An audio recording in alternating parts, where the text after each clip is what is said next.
70માં પાને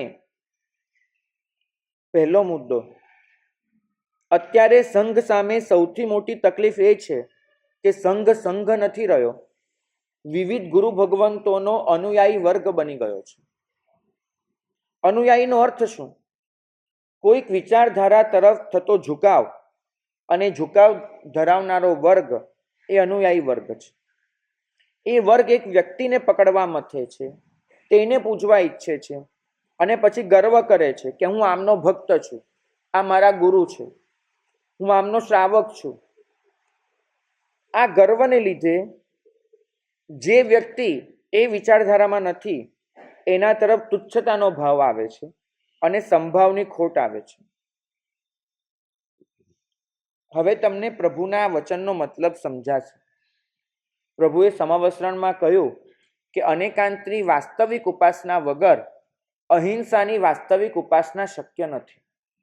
આપણને થાય અહિંસા તો આચાર છે, અનેકાંત વિચાર છે, બંનેને કનેક્શન શું છે?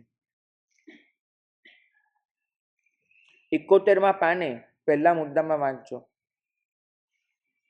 અનેકાંતની ખોટ તમને બીજી વ્યક્તિ માટે તુચ્છતા લાવી આપે છે અને તુચ્છતા આવી એટલે રાગ દ્વેષ ચાલુ થયા.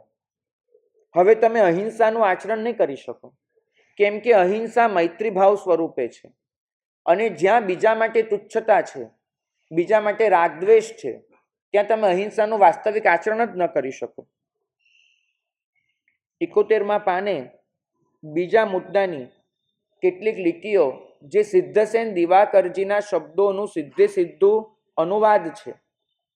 આ વાંચીને તમને એમ થશે કે આ તો આપણા દરેકના હૃદયનો પોકાર છે.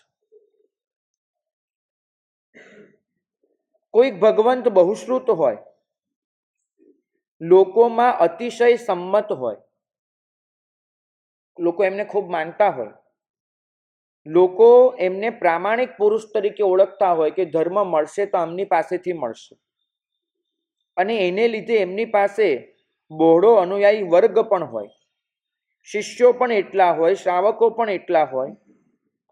પણ આ બધું હોવા છતાં જો એમને અનેકાંતને નથી જાણ્યો, શિષ્ય વર્ગ છે, જ્ઞાન છે, અનુયાયી વર્ગ પણ છે, લોકોમાં પ્રતિષ્ઠા પણ છે, પણ જો જીવનમાં અનેકાંતને નથી જાણ્યો, એમના જીવનમાં અનેકાંતની ઉપાસના નથી આવી, તો ઉપરનું બધું જ એમને ભયંકર દુર્ગતિમાં લઈ જશે.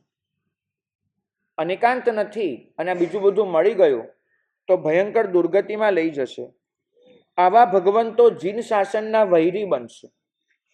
કેમ? કેમ કે લોકો બહુશ્રુત છે, લોકોમાં સંમત છે, બહોળો અનુયાયી વર્ગ છે અને અનેકાંત નથી. તો આ ભગવંતો બધાને એકાંતના રવાડે એવા તો ચડાવી દેશે, કારણ કે એમની પાસે પુણ્ય છે, પ્રતિષ્ઠા છે, પરિવાર છે, પ્રભાવ છે. તો બધાને એકાંતના માર્ગે એવા તો ચડાવી દેશે કે એ બધા લોકો અને ભગવંત પોતે જૈન શાસનના મહાન શત્રુ બની જશે. કદાચ 1 મિનિટ માટે આંખો બંધ કરશો ને તો તમને આવા નામો ફટાફટ યાદ આવી જશે કે જે લોકો પાસે પુણ્ય, પ્રતિષ્ઠા, પરિવાર, પ્રભાવ બધું જ છે અને સામે એમના એકાંતને લીધે એમનો અનુયાયી વર્ગ કેવો કટ્ટર બની રહ્યો છે અને શાસનનો કેવો શત્રુ થઈ રહ્યો છે, તમને દેખાઈ જશે.